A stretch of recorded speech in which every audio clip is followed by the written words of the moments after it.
தெலுங்கு திரைப்பட தயாரிப்பாளர் பெல்லம்-கொண்டா சுரேஷ் அவர்கள் பல படங்களை தயாரித்துள்ளார்.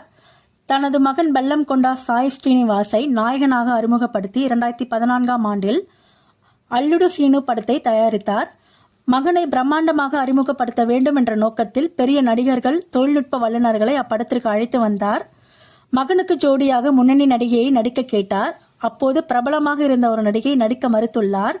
அதுபோல் மேலும் சில முன்னணி நடிகைகளை கேட்டும் அவர்களும் புதுமுக ஹீரோவுடன் நடிக்க முடியாது என சொல்லிவிட்டார்கள். அப்போதுதான் சமந்தா தெலுங்கில் டாப்பில் இருந்தார். அவரிடம் கேட்டதும் கதை கூட கேட்காமல் நடிக்க சம்மதித்துள்ளார். இப்படத்தை பிரபல இயக்குனர் வி விநாயக் அவர்கள் இயக்கினார். அல்லுடு சீனு வெளியாகி நல்ல வரவேற்பை பெற்று தயாரிப்பாளராக தனக்கு லாபம் ஈட்டியதால் அந்த மகிழ்ச்சியில் சமந்தா அவர்களுக்கு பண்ணை வீடு பரிசாக அளித்தாராம் பெல்லம்-கொண்டா அவர்கள்.